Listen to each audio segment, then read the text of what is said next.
Bonjour à tous et à toutes. Bienvenue pour le premier phosphore. C'est Sylvain, c'est ça? Oui, c'est ça, exactement. D'accord. Donc, moi, je fais cette ouverture, mais ça va peut être off parce qu'Elisabeth, je pense que c'est une rencontre du troisième type. On va travailler avec les archétypes et tout ça. Alors, je dirais du troisième type lors de la formation du cycle coach, hein, je crois, coaching individuel. Et depuis, l'aventure continue et elle va bientôt nous rejoindre dans l'équipe. Enfin, je crois que c'est fait. Et c'est surtout, je voulais quand même te remercier, Elisabeth, parce que je me souviens pour ton mémoire, quand je t'ai accompagnée, je t'ai demandé de peindre quelque chose parce que c'est un peintre incroyable, vous verrez tout à l'heure. Cette businesswoman, avec plein de titres, avec des entreprises, genre Microsoft, tout ça, elle va vous raconter, a quand même un côté absolument magique au niveau artistique. Donc voilà, Elisabeth, je suis ravie. Le tarot, je sais que ça t'inspire et je sais que tu t'en es très bien servi avec tes clients. Donc j'espère que vous allez en profiter. Voilà. Puis je te donne la parole, Elisabeth. Hein, puis tu sais que… Merci. Merci Michel, avec une introduction pareille. Merci beaucoup et merci de m'avoir permis de me lancer. Parce que je dois avouer que quand j'ai choisi le sujet du tarot et de son langage symbolique, la nuit où j'ai lancé l'invitation, je me suis dit, t'es quand même un peu malade de te lancer comme ça sur le tarot par rapport à toute l'image que ça véhicule. Et puis je me suis dit, je suis là pour oser, ça fait vraiment partie de mon identité. Et voilà, mais je me suis quand même dit, waouh, est-ce que c'est pas un peu risqué comme exercice? Donc, je suis vraiment très heureuse d'être avec vous ce soir. C'est mon premier phosphore en tant qu'animatrice. Mon intention de ce soir, c'est de partager avec vous le langage symbolique du tarot dans le coaching et donc partager ma pratique et après faire de l'expérimentation ensemble, donc explorer ensemble pour voir comment vous vivez cette expérience. Est-ce que vous avez envie aussi de partager sur ce sujet pour que nous puissions tous nous enrichir et oser éventuellement utiliser le tarot dans nos coachings. Alors, pour rappel, pour ceux qui n'ont pas l'habitude, ce phosphore est enregistré. Donc uniquement les plénières, quand c'est en groupe, c'est pas enregistré, mais sur la plénière, ça l'est. Donc voilà, que tout le monde se sente à l'aise, puisqu'en fait le phosphore est rediffusé sur la chaîne internationale Mosaïque YouTube. Voilà, disons pour ceux qui auraient éventuellement une problématique de timing ou ceux qui n'ont pas pu se joindre pourront récupérer les informations sur la chaîne. Alors, avant de commencer cette séance, je vais vous proposer un petit moment d'inclusion qui vous permette de vous connecter à votre imaginaire, à vos ressentis. Alors, Michel parlait de peinture. Je vais partager avec vous une image et j'aimerais que vous partagiez en fait votre ressenti, ce que cette image génère chez vous. Alors, est-ce que vous voyez l'image à l'écran? Est-ce que c'est bon pour tout le monde? Vous voyez? Ah, alors j'entends personne. Oui, on voit. Et ce que je vous propose, alors je cherche les discussions, c'est que dans la partie discussion, vous puissiez me dire, alors par contre, je ne vois pas éventuellement, mais vous puissiez partager en fait dans le chat ce que ça génère chez vous.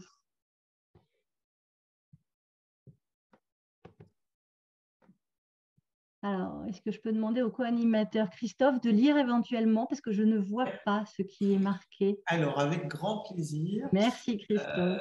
Donc, nouveau départ, scintillant, joie et curiosité. Le voyage et la découverte. L'infini et le précis, un espace-temps époustouflant. Voyage fantastique, le rêve, la découverte, l'imaginaire.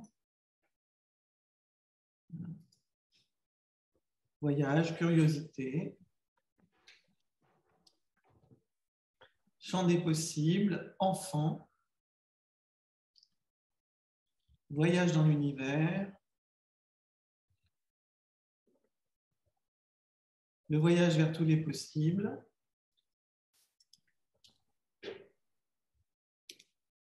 Moi, je rajoute invitation. Merci pour vos partages. Rêverie, audace, créativité. Attends, il y en a encore, hein, ça arrive. Ah, vas-y. Le chemin entre le réel et le rêve, le présent et le futur, le chemin.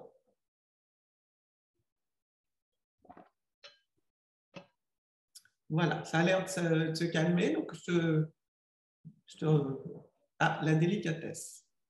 En tout cas, merci à tous pour vos partages. Donc, comme le disait Michel, je fais de la peinture et grâce à Michel, en fait, j'ai fait cette peinture parce que pour les 30 ans de Mosaïque, Michel m'a dit, j'aimerais que tu fasses un marque-page. Et quand elle m'a parlé, en fait, du livre, ce que j'ai retenu, c'est 22 questions pour, enfin, en tout cas, c'est le chiffre 22 et le questionnement autour du coaching. Et comme le maths est une carte du tarot qui est soit en 0, en début de chemin, soit à la fin en 22, parce qu'il m'est vraiment venu, et c'est la première fois que je faisais une peinture sur la base du tarot, donc c'est assez amusant avec le lien de ce soir. J'ai mis le maths, et comme tout est juste, quand je faisais cette peinture, j'ai dit à mon entreprise que je voulais cheminer sur un nouveau chemin et faire du coaching à l'intérieur ou à l'extérieur de l'entreprise. Et j'ai mûri en même temps que cette peinture.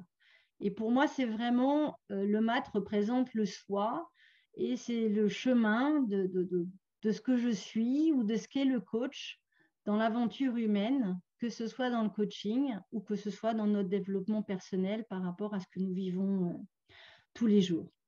Alors, pour en dire un peu plus sur qui je suis, puisque Michel disait que j'avais travaillé dans un certain nombre d'entreprises, alors je suis coach depuis, on va dire, certifiée depuis octobre 2021, évidemment, avec Mosaïque, ICF. Et j'ai travaillé en entreprise pendant 30 ans déjà, 24 ans dans l'IT, donc effectivement, 11 ans chez IBM, 5 ans chez Microsoft, dans le commerce, commercial, manager commercial, directrice de business unit.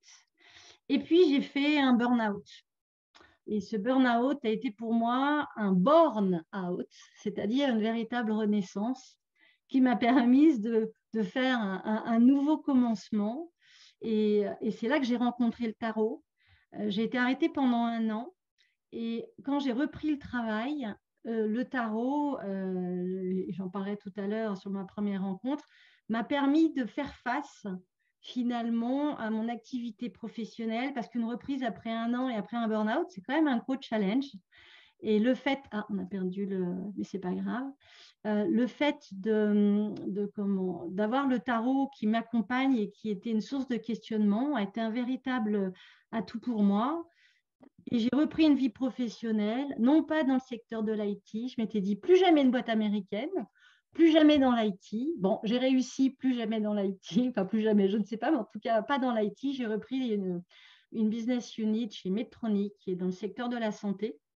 Et je dirigeais l'entité en charge de tous les équipements, que ce soit les implants, enfin la visserie, pour ceux qui ne connaissent pas, du dos. Donc, quand vous êtes opéré du dos, on vous met des vis, il y a besoin d'imagerie. Et donc, j'avais cette activité. Et pendant 6 ans chez Medtronic, j'ai fait des réorganisations, deux restructurations, une acquisition. Donc, autant dire beaucoup de nouveaux commencements et pas un monde plus facile que celui que j'ai quitté avec le burn-out. Par contre, j'avais appris à regarder les choses différemment. Alors, tout n'a pas été facile. Par contre, j'avais changé de l'intérieur et j'ai fait face aux situations de façon totalement différente.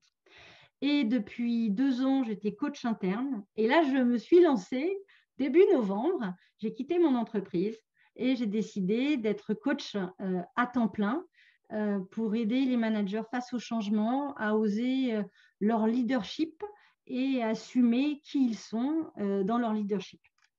Voilà. Donc ce soir, c'est ma première intervention en tant que coach et plus en tant que patronne d'une entité.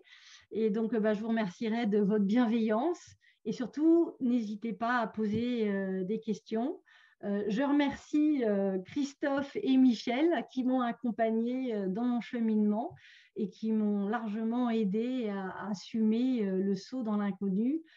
Pour une fois, je n'ai pas peur de ce saut dans l'inconnu. Je suis pleine de confiance et tout excitée de cette nouvelle aventure. Alors, je vais retourner sur mon écran. Hop là. Et je vais maintenant, hop là, vous voyez toujours, j'espère. Hop là. S'il veut bien passer au chart suivant, ce serait encore mieux. Voilà. Donc, je vous ai fait une introduction sur qui j'étais en lien avec la peinture que vous avez vue. Je voudrais maintenant vous parler un peu de ma rencontre avec le tarot et quelques éléments sur l'histoire du tarot qui fait beaucoup parler de lui, qui génère en tout cas soit du rejet, soit de l'envie. Et bien évidemment, le sujet central, c'est le bénéfice du tarot et comment je l'utilise dans le coaching. Et je vous parlerai de la boussole, sujet que vous connaissez probablement, et comment je mets le tarot dans la boussole. Je partagerai un cas et après, j'espère partir à l'aventure avec vous et explorer dans des sous-groupes une expérience connectée avec votre imaginaire, avec vos ressentis sur un sujet autour du tarot. Alors, si vous êtes prêts pour l'aventure, nous sommes partis. Donc, ma première rencontre avec le tarot, une copine m'a dit « Tiens, je t'invite à une soirée tarot ». Donc, qu'est-ce qui m'est venu à l'esprit? Bien évidemment, le divinatoire, Madame Irma, la boule de cristal. Donc, j'y suis allée très dubitative, très… bon, je vais voir, ça va être drôle, mais avec une vision pas tout à fait objective. Et puis, j'ai un professeur qui est extraordinaire, qui s'appelle Jeanne-Béatrice Tofano. Et la première chose qu'elle dit, c'est la tarologie, c'est l'art du questionnement. Quand la cartomancie est à l'usage d'une optique divinatoire, et c'est une véritable connexion avec vous-même, à l'intérieur de vous-même. C'est votre messagerie personnelle. Et donc, il y a un véritable pouvoir de l'image qui permet d'avoir des ressentis et qui permet de réagir quelque part un peu moins sur le cerveau gauche exclusivement. Et donc, cette première rencontre, comme je disais, elle a vraiment été extrêmement riche pour moi sur la suite des événements. Mais pourquoi le tarot a une image aussi sulfureuse parfois? Alors, je ne sais pas si je vais répondre à cette question, mais en tout cas, les premiers tarots, alors je tire mes informations de l'histoire du tarot d'Isabelle Nadolny. Si ça vous intéresse, je vous recommande, c'est 250 pages, donc je n'ai pas l'ambition de faire un résumé ici. Mais c'est une femme qui est historienne et qui travaille à la Bibliothèque nationale de France et qui a utilisé les éléments de la Bibliothèque nationale de France pour constituer son livre et donc qui est très, très, très riche. Donc, en fait, le premier tarot, c'est plutôt la base d'un jeu de cartes qui s'appelait Triomphe. Et au XVe siècle, pour un mariage, c'est un artiste qui a composé ces cartes très, très belles. Je vous recommande de chercher le tarot Visconti sur Internet. Vous verrez des très, très belles cartes. Et on ne sait pas vraiment quel était l'usage. On pense que l'usage, il était peut-être à deux options, un jeu de guerre ou un jeu éducatif pour les nobles et les princes dans un but humaniste et surtout éducatif pour les jeux de pouvoir et les liens humains, préparer les futurs gouvernants. Et le tarot de Marseille est apparu en France en 1709. 1736, c'est la version contemporaine que l'on voit aujourd'hui et que je vous présenterai tout à l'heure. Et au XVIIIe siècle, pour la première fois, il y a eu un lien qui a été fait avec l'Égypte. C'est-à-dire Antoine Cour de Géblin, qui était un érudit littéraire, a dit en fait le tarot, ça veut dire voie royale en égyptien, et ça vient en fait de l'Égypte. Ce qui est assez amusant, c'est que si on regarde l'iconographie égyptienne ou la mythologie, il n'y a aucune preuve de ce lien-là. Et les traductions de Champollion, des hiéroglyphes, interviennent qu'en 1822. Donc, c'est intéressant de voir un lien avec l'Égypte avant ce moment-là. Par contre, ce qui est encore plus intéressant, c'est quand vous regardez la carte 11 dans le tarot, qui est la force, et que vous regardez la déesse Sekhmet, qui est donc une déesse égyptienne, qui est la déesse de la force, avec une tête de lion, eh bien, vous voyez que, effectivement, on peut se poser la question du lien, mais le lien, c'est l'archétype de la puissance, l'archétype de la force, le lion dans l'imaginaire collectif, alors pas de tous les pays du monde, mais d'une grande partie du monde. Le lion est le roi de la jungle, donc la puissance du lion existe. Donc, est-ce qu'il existe un lien où tout simplement l'inconscient collectif, les archétypes et la symbolique font qu'il existe un lien. Là, je n'ai pas la réponse, tout est ouvert, mais en tout cas, clairement, on voit la symbolique.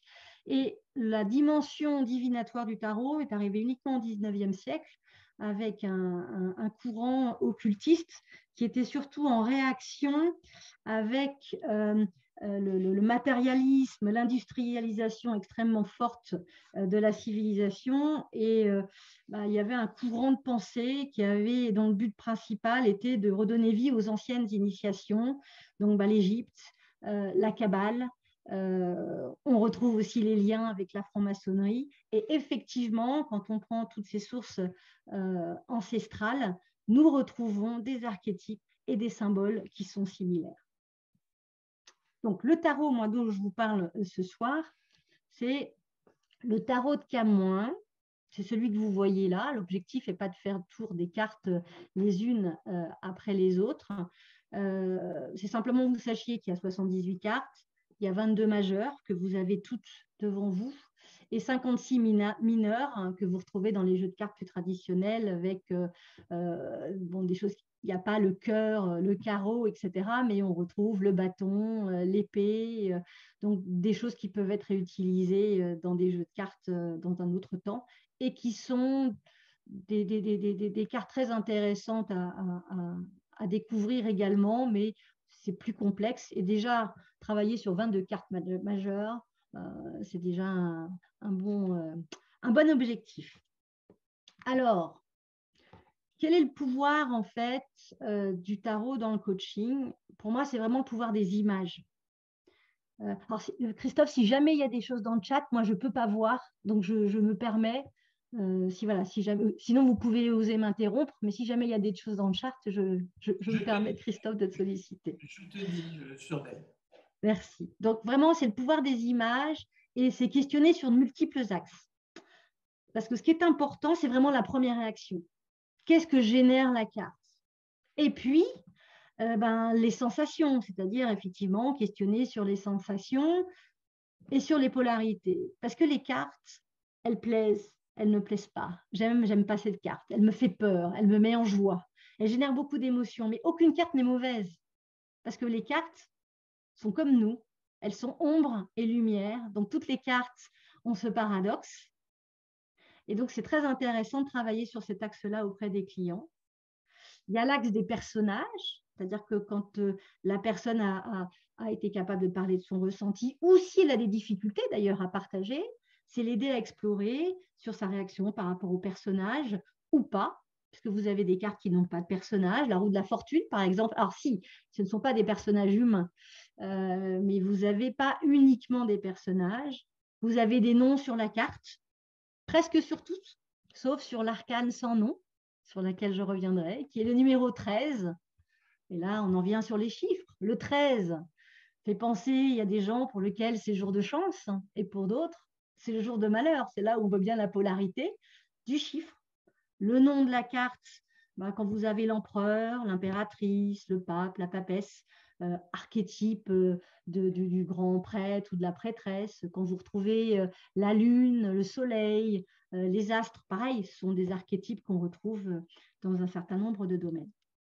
Et tout ceci, le pouvoir des images, pour permettre de prendre conscience, mais surtout pour agir, et bien évidemment toujours au service de l'intention.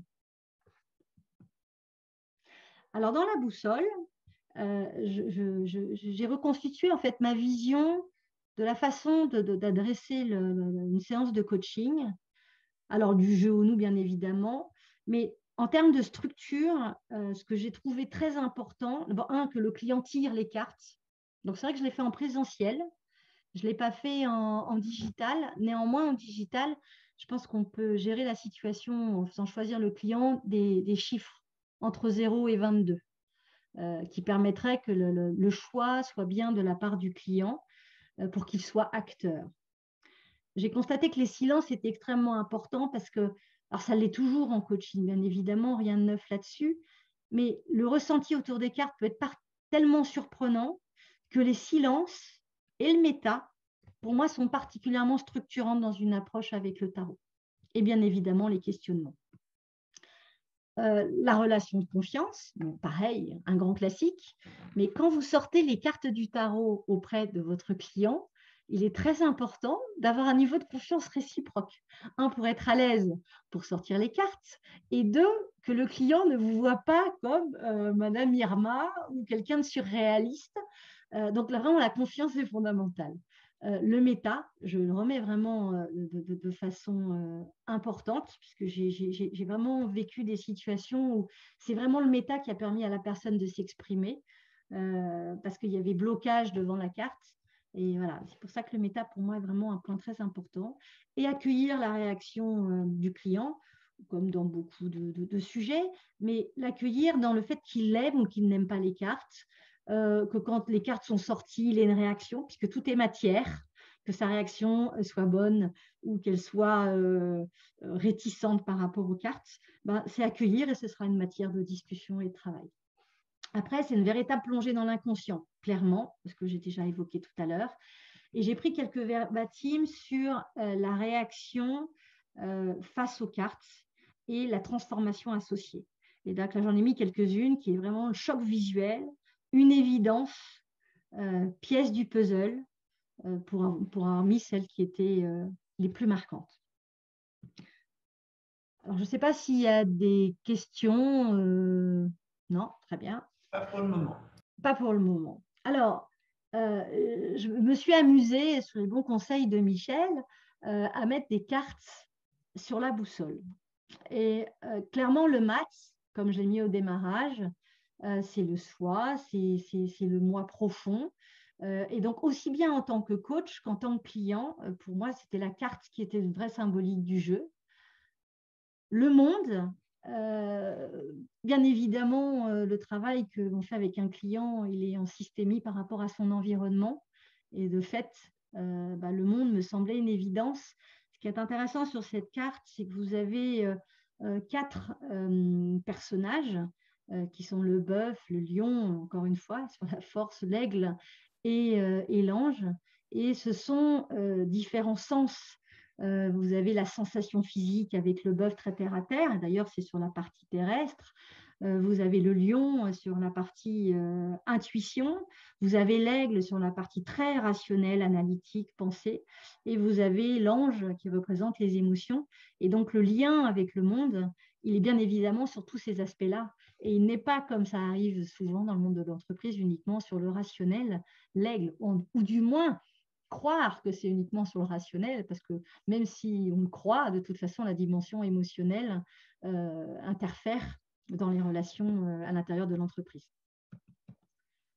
Sur la partie structure… On a une question. Oui.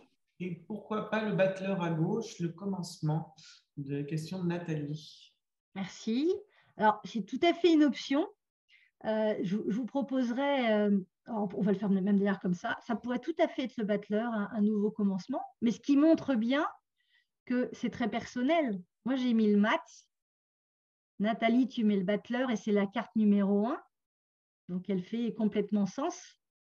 Et il n'y a pas de bonne carte, je dirais. C'est mon histoire et mon ressenti qui m'a fait choisir ces cartes. Et d'ailleurs, s'il y a d'autres remarques par rapport à ces 3 premières cartes, n'hésitez pas. Non. Merci en tout cas pour cette proposition de battleur. Je l'emmène avec moi. Sur l'empereur, je trouvais que dans la structure, c'est amusant parce que l'empereur, on le voit bien assis sur son siège avec son sceptre bien au carré. C'est la carte 4. Alors, quand on se met en 4, quand toutes les affaires sont au carré, en général, c'est plutôt structuré. On met rarement au carré quelque chose de dispersé. Donc, de fait, je trouvais que cette carte était intéressante dans la partie structure. Et dans la partie lien, j'ai mis le soleil. Et j'ai mis le soleil pour différentes raisons. La chaleur qui est importante dans la relation de confiance. La relation à 2, puisque là, je parle de coaching individuel. Je ne l'ai pas testé en coaching collectif, mais je me dis que c'est tout à fait une option que je pourrais expérimenter. Donc, 2 personnages en solidarité, en co-responsabilité dans la partie soleil et lumière. Et en tant que coach, dans la partie ombre, il y a le soleil qui peut prendre toute la place et être un peu égotique et brûlé. Et donc, notre point de vigilance en tant que coach, de ne pas savoir mieux que notre client et bien faire confiance à notre client pour être bien en co-responsabilité et non pas dans un rapport qui ne serait plus équilibré. Commentaire par rapport à… Ah, tu es en mute, Christophe. Je t'ai mis un commentaire par rapport à avant sur le fait sur l'empereur. Moi, ça évoquait aussi la loi et l'autorité pour moi. Oui. Donc, le contrat, l'éthique, etc. Le pacte. Le pacte. Tout à fait. D'autres remarques? La plongée dans l'inconscient. Alors là, moi, j'aime beaucoup le diable. J'aime beaucoup le diable parce qu'il regarde en louchant à l'intérieur de lui-même. Il recherche en fait sa puissance et sa lumière dans l'ombre. Il revisite ses croyances. Là, vous voyez 2 personnages enchaînés et on peut avoir plein de lectures. Ma lecture, c'est revisiter mes croyances ou les croyances du client, mais ça peut être aussi revisiter ses croyances qu'il est en domination par rapport à ses collaborateurs. C'est dans tous les sens, les croyances d'enchaînement, aussi bien en domination qu'en dominé. Et en même temps, le diable est vraiment puissant, et non pas sous la forme de pouvoir. Il est puissant quand il se connecte véritablement à qui il est et à sa lumière intérieure. Et après, sur la transformation, il m'a semblé naturel de mettre l'arcane sans nom. Donc, c'est la carte qui n'a pas de nom, comme je l'évoquais tout à l'heure. C'est la seule carte qui n'a pas de nom, qui est souvent identifiée comme la mort. Elle ne plaît pas toujours quand elle est tirée. Et pourtant, le changement, c'est un nouveau commencement. Mais pour un nouveau commencement, il faut arrêter des choses. Et pour les arrêter, il y a plein de façons de les arrêter. C'est les tuer, le mot semble un peu fort, mais les arrêter, c'est les couper, c'est faire différemment. Et c'est couper aussi des croyances liées à son éducation, à des habitudes. Et la fauche que l'on voit là, on voit des têtes, et ces têtes-là, c'est pas sanglant sur le fait que c'est stérile. On voit une terre sur laquelle il y a la renaissance de nouvelles plantes. C'est simplement coupé avec des choses qui ne sont plus pertinentes aujourd'hui. Donc voilà, c'est pour ça que j'ai fait le choix de l'arcane sans nom. Moi, je trouve que c'est bien vu parce que je trouve que le changement est parfois un peu effrayant. Autre commentaire?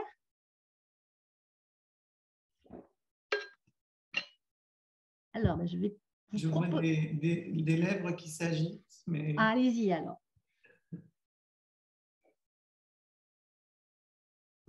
Des réactions aussi. Qu'est-ce que ça génère chez vous quand la boussole est présentée de cette façon-là? Qu'est-ce que ça vous fait? Ça me parle énormément. Je retrouve… Ah, on t'entend pas bien, Aurélia, je suis désolée. C'est Catherine. Ah, Catherine, pardon. Ouais, pour me présenter, je suis graphologue à la base. Et j'ai fait, donc ça m'intéresse doublement. J'ai effectivement étudié la boussole. Je suis désolée, ça coupe, il faut vraiment être près du micro parce qu'on n'entend pas la phrase. Voilà. Non, mais je suis OK avec tout ça. Merci.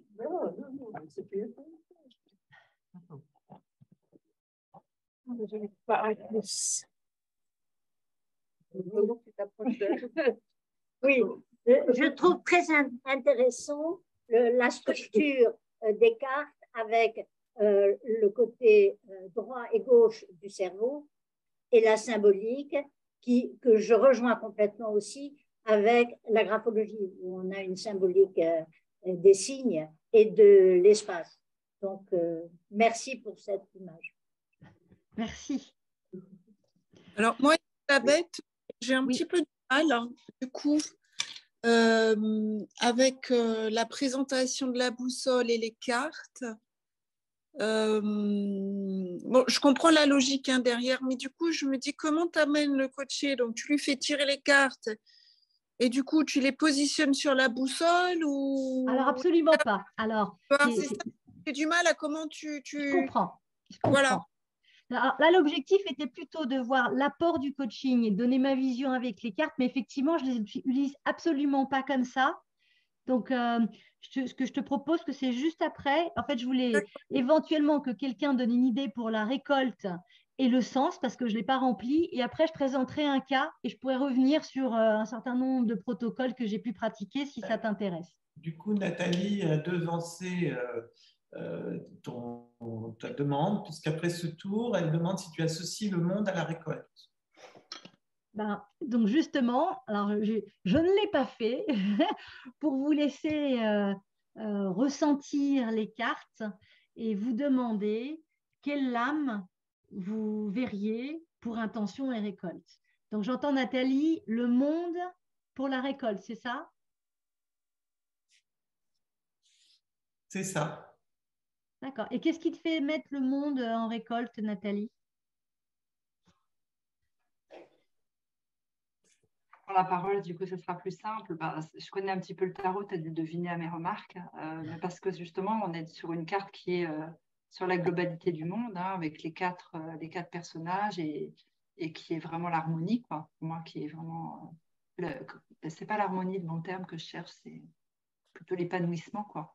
Mais du coup, il m'est venu autre chose, parce qu'après, ça va évidemment dépendre de là où on est le coaché, mais je pense aussi, du coup, au jugement, qui symbolise aussi le renouveau et la renaissance. Donc du coup, on reboucle, même si on n'est pas si on n'a pas fait tout le chemin initiatique. Voilà, ça peut être plein de choses finalement. Oui, c'est pour ça que je dis qu'il n'y a pas de bonne carte. Ça dépend du ressenti de la personne à ce moment-là. Et tu utilises les cartes en coaching? Alors, j'ai jamais osé. Pas le tarot de Marseille. D'autres cartes de photolangage et autre chose, mais si je l'ai fait une fois, mais je le fais assez peu. D'accord. Écoute, j'espère que ça t'inspirera pour le refaire, parce que c'est Pour le oser. On reviendra sur le oser tout à l'heure. Est-ce que quelqu'un veut ajouter quelque chose sur une recommandation, une perception? Moi, c'est Sandrine qui parle. Ce qui est présent pour moi, c'est qu'en fonction de la séance, de la demande de la séance et du contrat de séance, finalement, toutes les cartes peuvent être dans l'intention, en fait. Oui. J'étais surtout avec ça. Oui, tout à fait. Si c'est une séance qui a pour intention d'accepter de porter sa couronne, finalement, le pape ou autre, une carte comme ça peut être intéressante. Si c'est une séance qui a pour intention d'aller regarder des parties sombres et d'aller éclairer les parties sombres de notre client, ça pourrait être le diable, comme tu l'as très bien dit tout à l'heure. J'ai la sensation qu'elles pourraient toutes servir à la fois au nord et au sud de la boussole, au moins.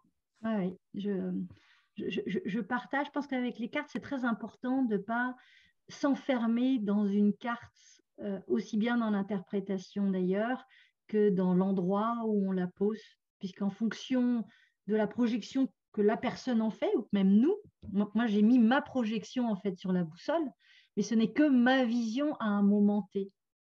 Et ma vision pourrait changer demain. C'est vrai que le battleur, je trouve que c'est une très bonne idée. Donc, je partage et merci pour ton retour, Sandrine.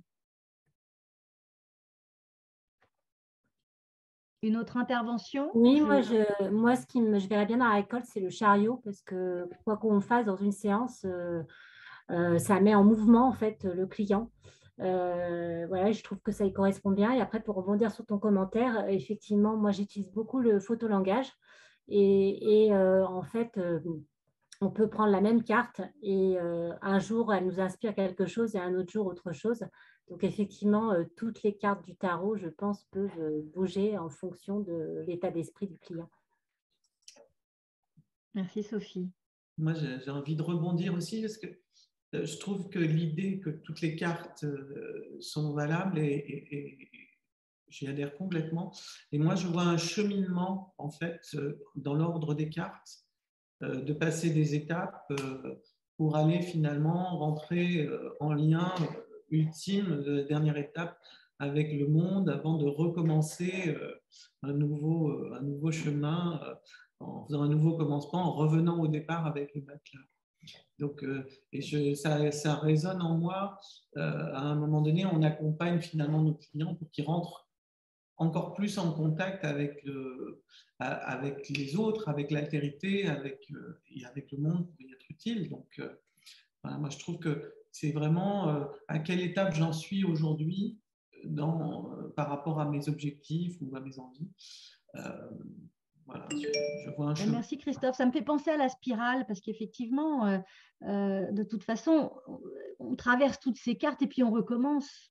On est en éternel recommencement comme la spirale que l'on présente en coaching. Ça ne s'arrête jamais. Donc, on ne fait pas un parcours avec une carte à un moment puis on ne repassera pas dessus. C'est pour ça que toutes les cartes peuvent revenir et dans des situations différentes. Elisabeth, si tu m'y autorises, là, quand je vous entends parler, dans ce que tu présentes, là, tu nous as présenté quelques cartes, et effectivement, par rapport au cheminement de cette cosmogonie, là, j'ai envie de dire, en fait, quand tu fais la boussole avec ton client et qu'il élabore dans chaque cadre, enfin, dans chaque partie de la boussole, est-ce que tu utilises comme ça les cartes, voilà, à un moment donné, vous parlez de ça, est-ce qu'une carte peut venir? Est-ce que tu peux utiliser les cartes finalement dans chaque moment clé qui est discuté dans la boussole? Alors en fait, je ne pose pas la boussole. Pardon, je pose pas la boussole. C'est très intéressant parce que ça pourrait être une option. Et en fait, je l'ai fait plus pour nous, en tant que coach, et de voir comment moi, je voyais.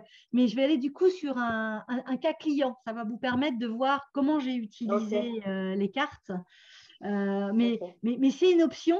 Enfin, moi, ce que je pense, c'est qu'on peut oser la liberté en fonction de son intuition. Et moi, ce que je vais vous proposer, c'est ce que j'ai expérimenté.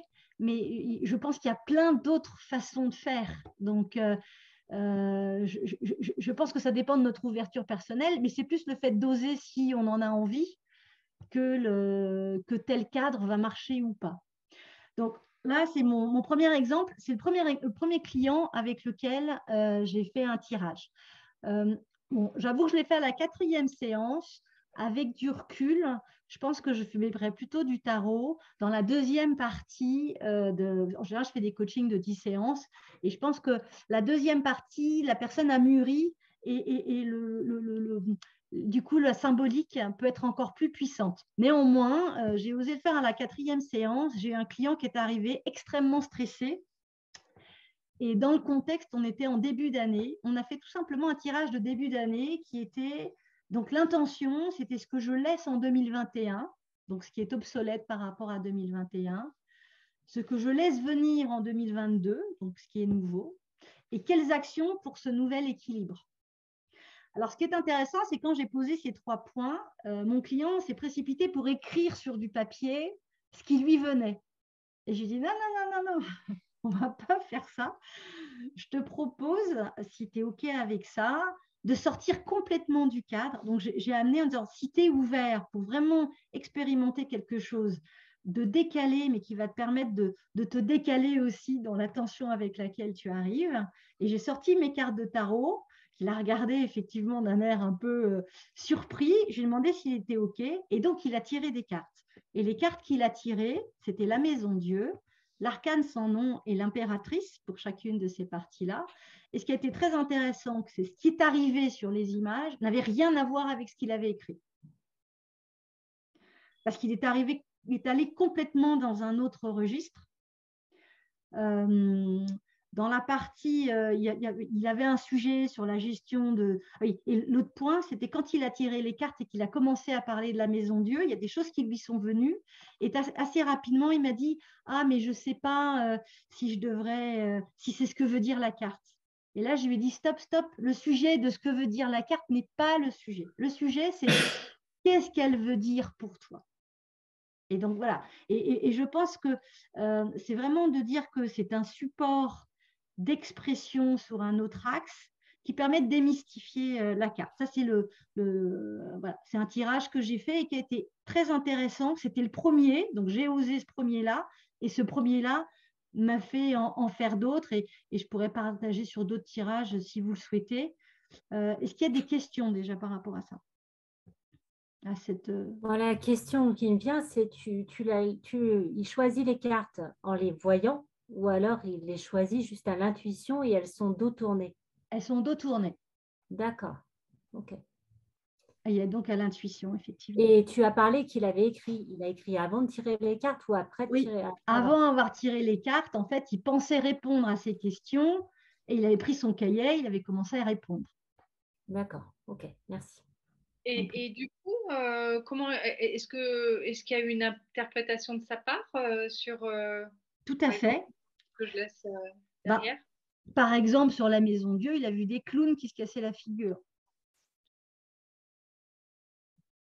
Et il avait un sujet, il avait eu une année très difficile et il avait comme intention d'être un peu moins, d'être un peu plus, pas sérieux, mais il avait une posture humoristique dans beaucoup de cas et il travaillait sur le fait d'avoir de l'humour peut-être plus posé et plus choisi, plus que systématique. Et donc lui, il a vraiment vu tout de suite le clown qui se cassait la figure et il s'était cassé la figure pour lui l'année d'avant et ça, il avait envie de le laisser tomber. Et quand l'arcane sans nom est arrivé, par exemple, ce qui était intéressant, c'est que ce qu'il voulait laisser venir, c'est d'être capable de zigouiller le clown, ce qui était quand même très fort en termes de formule. Elisabeth, est-ce que tu livres ensuite à ton client, on va dire, la symbolique communément admise de la carte ou pas du tout? Alors, je ne l'ai pas fait là, parce que ça ne me semblait pas approprié. Okay. J'ai fait un autre tirage où les résonances qu'avait le client, à certains moments, j'ai donné des pistes en disant cette carte a une symbolique de ce type-là, est-ce que ça résonne? Okay. Voilà, mais je vais le faire de façon très mesurée pour m'assurer que ce soit vraiment le client qui travaille ses émotions et que je ne le guide pas dans une direction. Ok. Oui, donc en fonction de ce qui te semble juste par rapport à la résonance qu'a le client par rapport à la carte, là, tu en donnes un petit peu plus ou pas. Ok, merci. Ouais, je veux juste rebondir là-dessus parce que j'ai déjà eu des expériences de ce type. J'avais participé une fois à une session avec d'autres personnes qui n'étaient pas du tout initiées au tarot et auxquelles on a demandé de réagir aussi avec leur intuition et leur sensibilité. Et ça marche en fait juste quand c'est vraiment le pouvoir de l'imaginaire, même si les gens sont, on va dire, guillemets, à côté de la plaque, les clowns de la Maison Dieu, c'est rigolo, moi je trouve, mais, parce que c'est pas vraiment le sujet, mais bon, après tout, c'était son sujet à lui, quoi. Oui. Et du coup, moi, j'ai déjà utilisé ça, je disais pas en coaching, mais quand même avec des personnes, en faisant comme tu l'as dit, c'est-à-dire juste donner quelques éléments symboliques quand les personnes sont un petit peu bloquées par rapport à l'image. Voilà, donc tu t'en déperches, mais comme je pourrais le faire avec d'autres outils, en fait. Et puis tu vois si ça résonne ou pas. Alors, je regarde l'heure qui passe. Ce que je souhaiterais, si ça vous convient, c'est plutôt passer à l'expérimentation.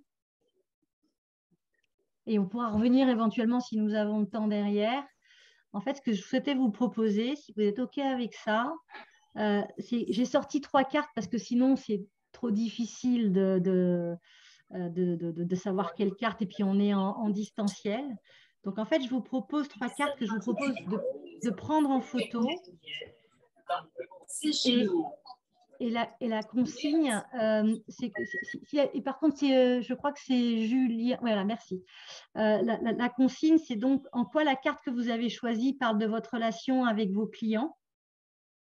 Donc, vous choisissiez l'amoureux, le pendu ou l'étoile, et qu'en groupe, en travaillant vraiment sur vos sensations, et c'est pour ça que je ne parle pas de la symbolique de ces cartes-là, si on a le temps, j'en reviendrai dessus, mais ce que je souhaiterais, c'est que vous puissiez, voilà, par rapport à votre relation avec vos clients, comment cette carte résonne auprès de vous. Est-ce que ça vous convient? Est-ce que vous avez des questions?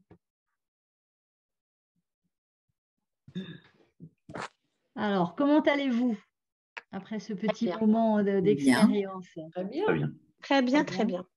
Alors, quel groupe souhaite partager son expérience? Moi, je veux bien. Oui. On était avec Stéphanie et Nathalie. D'accord. Alors, c'était intéressant parce que moi, je ne connais pas du tout les cartes. Nathalie un petit peu et Stéphanie, je dirais très bien, mais je ne sais pas comment elle se… Voilà. Et donc, on a vraiment eu une évolution et puis une interprétation des cartes très riche où Stéphanie nous a donné d'autres choses. Donc, voilà, moi, sans connaître du tout les cartes, je suis partie sur le pendu. Et pas du tout… donc, moi, ce que j'ai vu, c'est pas vraiment quelqu'un de coincé. Enfin, j'ai vu quelque chose qui est très différent de la signification de la carte dans le jeu. Et justement, Stéphanie m'a interrogée en me disant, mais voilà, elle m'a posé quelques questions et j'étais vraiment très naïve, mais dans le sens presque vierge de toute interprétation de cette carte, parce que moi, j'ai vu justement, bon, bien sûr, j'aime bien le fait qu'il est renversé pour aborder une situation avec un client avec un autre regard. Oui. Voilà, c'est ça qui m'a attirée. Et moi, je ne le sens pas coincé, je ne le sens pas en souffrance. J'ai l'impression qu'il est comme ça parce qu'il veut bien l'être et que c'est une stratégie. J'ai pas vu de… Donc voilà, donc c'était très intéressant. Puis je vais laisser les autres partenaires de mon groupe dire peut-être comment elles l'ont vécu. Oui, moi j'ai un peu la même sensation que Laure, c'est-à-dire qu'il y avait à la fois… on partageait chacune notre ressenti par rapport à la carte, quel que soit le niveau de connaissance d'ailleurs qu'on avait, c'était plutôt de la perception.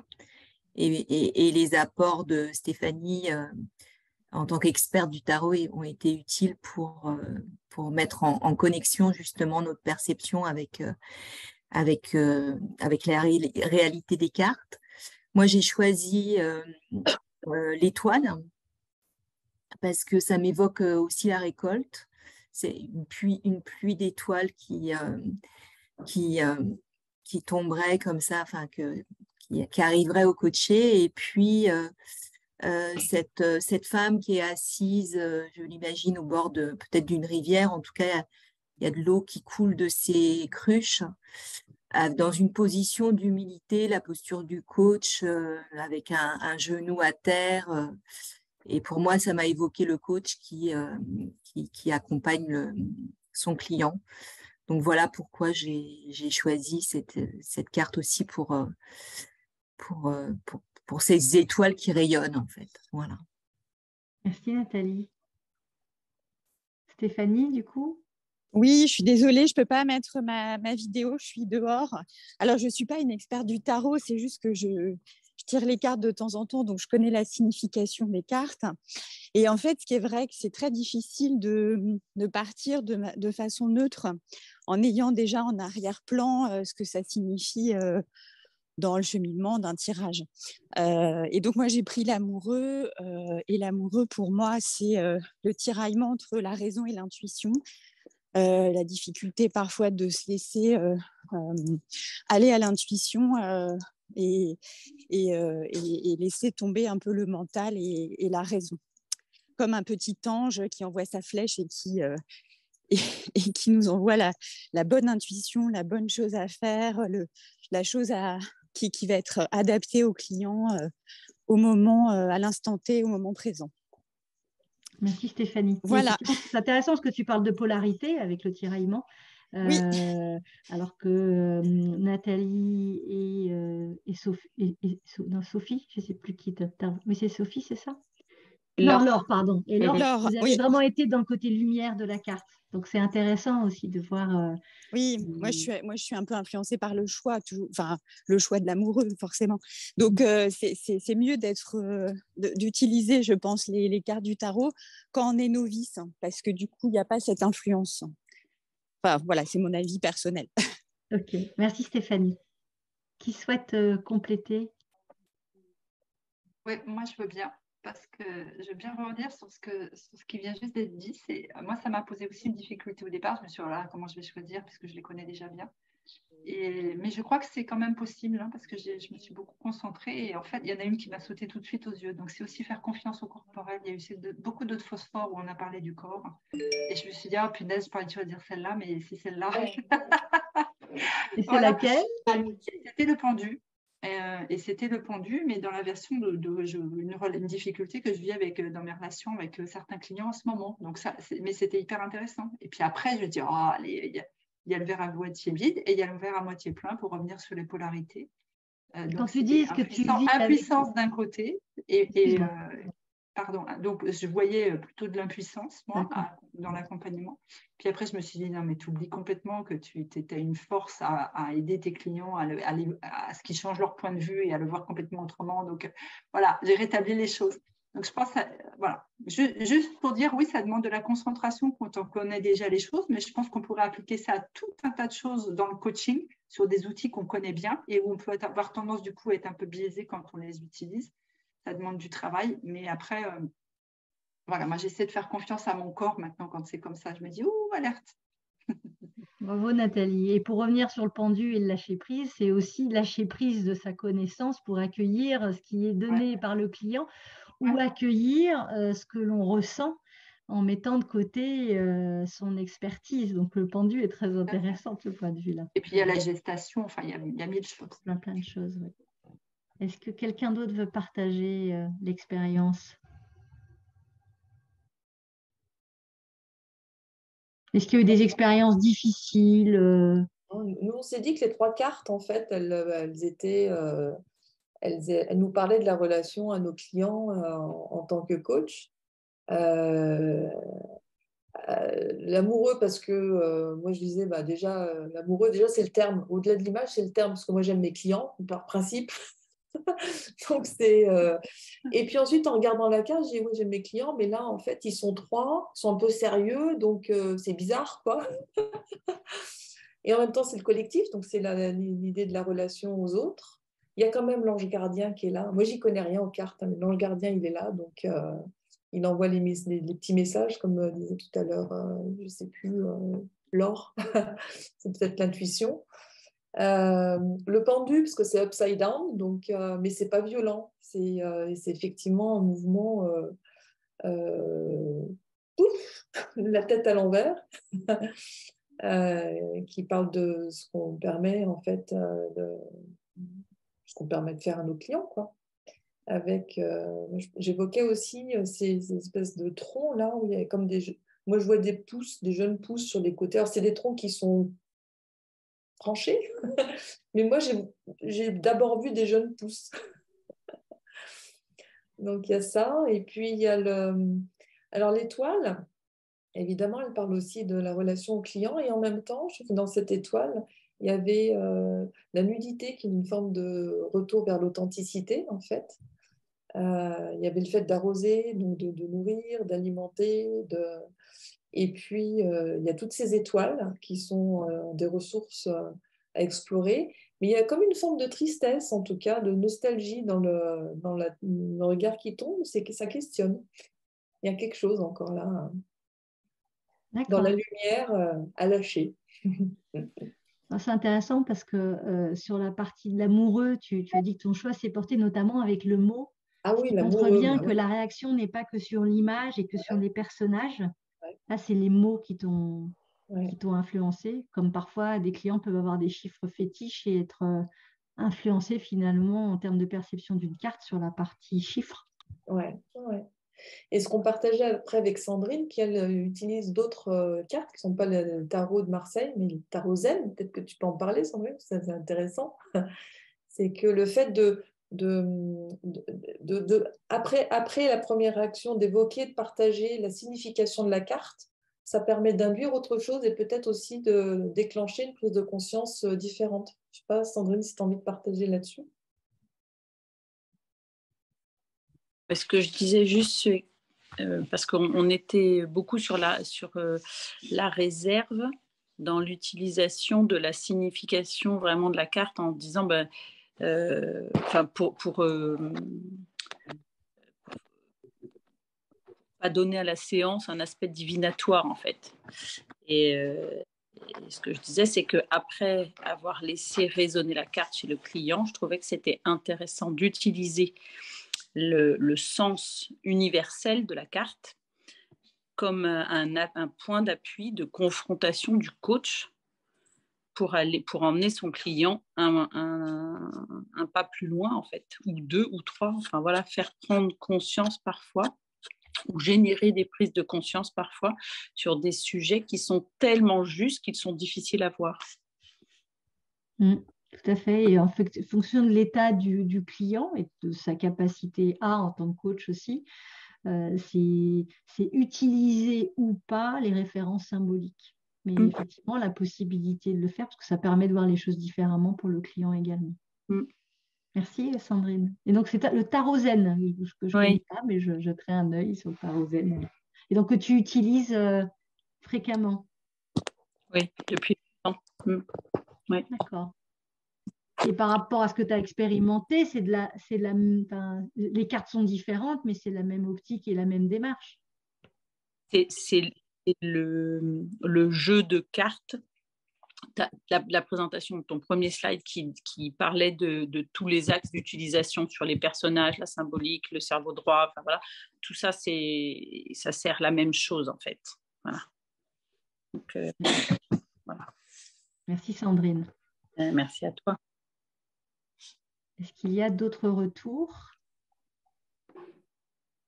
Vas-y Christophe. Je vais en faire un. Moi, quand tu as proposé les 3 cartes, il s'est passé quelque chose où je n'étais pas finalement sur la symbolique de la première carte, l'amoureux m'a sauté aux yeux. Puis après, il y avait des cartes un peu imposées. Et je me suis dit, les autres cartes m'intéressent aussi. Puis je suis revenu et je trouve qu'il y a quelque chose qu'est-ce qui fait que tu restes sur celle-là et puis que tu vois, donc d'aller chercher sur qu'est-ce qui t'arrive là par rapport à. On t'a imposé 3 cartes et puis tu en choisis une et en même temps tu as envie d'aller voir les autres et en même temps finalement tu décides de revenir sur celle-là. Et qu'est-ce qui fait que c'est celle-là en ce moment, tu vois? Et je trouve que dans ce qui peut se jouer dans l'hésitation entre une carte ou l'autre, il y a aussi de la matière intéressante, je pense, à exploiter. C'est un autre axe possible.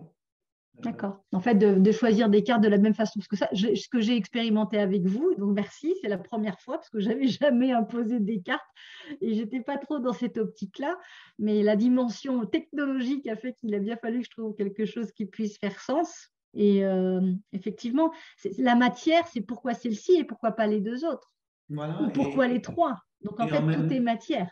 Voilà. Et en même temps, dans la carte que si tu en as que 3, il va quand même se passer quelque chose par rapport à ces 3 cartes, parce que c'est le pont avec la symbolique et les informations qui sont ailleurs chez nous, quoi, dans notre inconscient.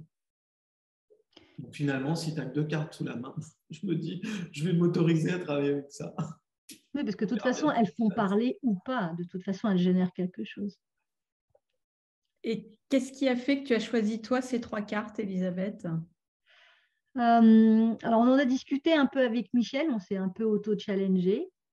La partie étoile, parce qu'il y a quand même une notion d'accompagnement, de don, d'authenticité dans la relation du coach. Pour moi, la relation est vraiment donnée, comme elle donne l'eau et de la même façon recevoir, puisque c'est de la co-responsabilité. L'authenticité avec la nudité, trouver sa juste place aussi, toujours équilibré. La partie pendue, c'est lâcher prise sur le résultat potentiellement, accepter ce qui vient en simplicité. Et l'amoureux, En fait, il y a une question de choix stratégiques à certains moments en tant que coach avec le client de telle ou telle approche. Et Michel me parlait des 3 P que je trouvais intéressant, c'est-à-dire que là, on voit une personne à choisir avec deux personnes autour d'elle, qui est une question d'engagement, mais il y a 3 personnes et comment la personne se situe par rapport à un trio. Ça peut laisser l'ouverture aussi aux 3 P. Voilà pourquoi j'ai choisi ces 3 cartes. Mais il y en a tellement. Je pensais au diable aussi, par exemple, au diable avec la notion de toute puissance du coach, comment trouver le bon équilibre, justement, pour faire sortir la lumière du client sans se mettre en pouvoir par rapport au client et ne pas l'enchaîner avec une dépendance. Mais c'était plutôt de partie ombre. Donc, en fait, ça dépend en cherchant l'ombre ou la lumière. Mais il y a beaucoup de cartes qui auraient pu être là également. Alors, il nous reste 10 minutes, me rappelle Christophe, et je te remercie pour la gestion du temps. Est-ce que quelqu'un veut faire une dernière intervention? Sinon, on a trois options de conclure de façon non tardive. Rebalayer les cartes avec quelques éléments symboliques ou partager un autre cas client dans les 10 minutes restantes. Donc, si on prenait une majorité, si les personnes s'expriment sur ces 3 options, qu'est-ce qui vous conviendrait le mieux? Donc, on est dans l'amoureux avec le choix. Balayer les cartes. Pardon, balayer les cartes et leur symbolique? Ok. Donc, la personne qui a parlé entre en... Alors, comment j'arrive à repartager, moi? Parce qu'il y a des fois, j'ai une barre. Voilà. Donc, je reviens sur le diaporama. Cas client. Alors, on va voir si on arrive à tout faire. Hop là. Donc, l'amoureux, bon, c'est l'amour de soi, des autres, l'amour inconditionnel. C'est aussi les émotions, l'affect, la relation aux autres. Je vous parlais de la relation aux 3 P. Alors, c'est vraiment que des mots-clés. Hein. C'est bien évidemment, il y a beaucoup plus de choses à voir, mais c'était pour donner quelques éléments majeurs. C'est le regard des autres pour exister, c'est-à-dire que le regard des autres est tellement important qu'on n'arrive pas à être soi-même. C'est décider entre plusieurs options ou ne pas être capable de décider, choisir, être en rivalité, avoir des doutes. Je ne sais pas si quelqu'un veut ajouter un ou 2 mots-clés qui lui semblent clés sur l'amoureux, mais voilà en tout cas ce que j'ai mis. Alors, je vais passer sur le pendu. Stéphanie, tu parlais et Laure sur le fait que la carte ne montrait pas de la souffrance, etc. C'est sur sa lumière, hein, c'est le lâcher prise, c'est être agile, c'est voir le monde autrement. Donc, même les personnes qui n'avaient pas de connaissance de la symbolique ont tenu des propos qui étaient quand même relativement proches de la symbolique aussi. C'est avoir confiance, puisque c'est lâcher prise, c'est aussi être patient. Et puis l'opposé, c'est pas de capacité à lâcher prise, être en contrôle, avoir peur de l'abandon, se sentir bloqué du coup, parce que la main derrière le dos, attachée. Voilà, ça peut faire partie des éléments clés. Et l'étoile qui, vous voyez, m'a inspiré peut-être encore plus. Il y a le sens, une notion de guide, d'orientation, l'eau qui est dans la relation, recevoir, nourrir, comme je disais tout à l'heure dans les critères de choix, une énergie du féminin qui est quand même assez forte, être connecté à plus grand que soi, je parlais d'authenticité, de pureté, de vérité. Voilà. Alors après, l'ombre, il y a une seule vérité, c'est la mienne, donc forcément, quand la seule vérité est la sienne, la tolérance n'est plus forcément d'actualité. Ça peut être la soumission aux autres, parce que difficulté à trouver sa place, le narcissisme. Voilà, je crois que détention de la vérité. Donc le narcissisme avec ma direction est la bonne et je fais tout autour de moi. Donc je ne sais pas si quelqu'un souhaite ajouter quelque chose. Par exemple, là, dans ce que tu dis, moi j'ai du mal à voir la part, là, ce que tu dis, narcissisme, intolérance, j'arrive pas à comment tu le vois dans la carte. Comment tu peux le... C'est le sens de la carte du tarot ou c'est ton interprétation? Ça fait partie de certains éléments en fonction des interprètes des cartes de tarot. Donc, quelle est la vérité des cartes de tarot en fonction de certains livres? On n'a pas forcément non plus tout à fait les mêmes approches. Donc, on va dire que subjectivement, j'ai fait ces choix. Et, merci. Je t'en prie. Et sur une étoile. Il y a un oiseau noir derrière. Sur le... Oui, l'oiseau noir, ça peut être la pensée, le rationnel, l'ego qui s'envole quand c'est dans la lumière et qui peut prendre plus de place. Comme les étoiles, en fonction de leur luminosité, peuvent donner une bonne direction ou une mauvaise direction si on ne suit pas la bonne. C'est dans ce sens-là où une seule vérité, la sienne. Et sur le côté narcissique, dans la nudité, ça peut être c'est donner et recevoir, mais si on se met à la place de l'étoile, les stars, par exemple, qui sont quand même le mot étoile, sont parfois dans un certain narcissisme. Et donc, pour terminer, il nous reste quelques minutes, je crois. Oui, il nous reste quelques minutes. Voilà, alors. Il nous reste 4 minutes. Voilà, et en 4 minutes, pour conclure, dans ces cas-là, c'est un deuxième cas client que je vous propose, qui était dans une démarche, après un stretching de la demande, qui était d'identifier les ressources de la personne pour qu'elle puisse se projeter sur un schéma de changement professionnel. Là, on était à la 7e séance. Et en fait, j'ai fait tirer une première carte qui était l'identification des ressources, le blocage, et après, les schémas de changement. Et la première carte qu'elle a tirée, c'est le jugement. La deuxième, la justice, et la dernière, la tempérance. Et là, ça a vraiment été une séance d'une très, très grande puissance, puisque la personne s'est retrouvée avec un niveau d'émotion extrêmement élevé. La carte qui était censée faire partie de ses forces, elle ne voyait que des problèmes. Donc, j'ai rappelé que c'était la carte de ses forces. J'ai senti une émotion très forte, donc j'ai fait un méta. On est allé sur le côté et j'ai demandé ce qui se jouait. Et en fait, elle se voyait à la place du personnage. Alors, je peux me permettre de le partager parce qu'elle m'a dit, mais tu peux le partager même en séance, même si ça passe sur YouTube, parce que j'en suis fière. En fait, c'est une personne qui est métisse et elle avait du mal à être en mélange. Et donc là, elle se retrouvait en bleu parce que bien en métisse. Et elle voyait son père également sur l'image et en fait en méta, elle a pris conscience que finalement son métissage sur lequel elle avait du mal et ce qui la bloquait, c'est qu'elle se sentait jugée et c'était le jugement, c'est pour ça que ça la bloquait dans la vision positive et elle trouvait ça profondément injuste. Donc elle m'a dit mais c'est pas possible d'avoir 2 cartes comme ça va vraiment pile poil dans ce que je ressens. Et bon, la tempérance, c'est moins important par rapport à cette séance, mais vraiment, cette séance a été très puissante. Et finalement, j'ai simplement fait un tirage de cartes par rapport à des intentions. Et il y avait 2 sujets, c'était ses ressources et le plan de construction concret du schéma de changement. Et j'ai simplement rajouté le blocage, parce qu'intuitivement, je sentais que par rapport aux ressources, pour qu'elle puisse avoir son plein potentiel, c'est important qu'elle identifie ses blocages. Voilà un deuxième exemple que j'ai fait là pour le coup complètement intuitivement. J'aurais pu le faire en mouvement. Je lui ai proposé du dessin et elle a choisi les cartes alors qu'elle n'est absolument pas adepte aux cartes.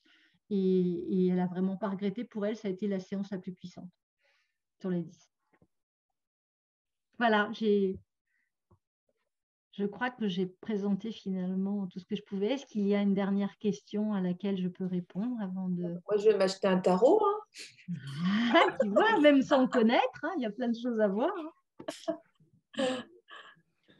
Et si l'histoire du tarot vous intéresse, franchement, même en n'étant pas fanat si vous aimez l'histoire au sens large, le bouquin d'Isabelle Nadoni est vraiment fantastique sur l'histoire des jeux de cartes au sens large et du tarot. Et il y a de très, très belles images, donc je vous le recommande.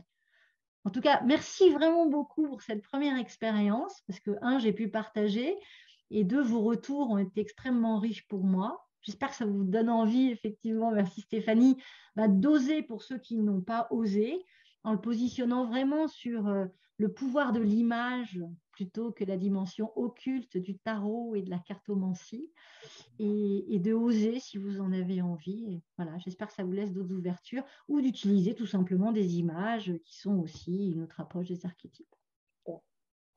Merci beaucoup. Merci Elisabeth. Merci Elisabeth. Merci. Merci. Bonne soirée. Bonne soirée. Merci beaucoup. Merci. Au revoir. Merci. Elisabeth, à bientôt. Merci. Au revoir. Au revoir.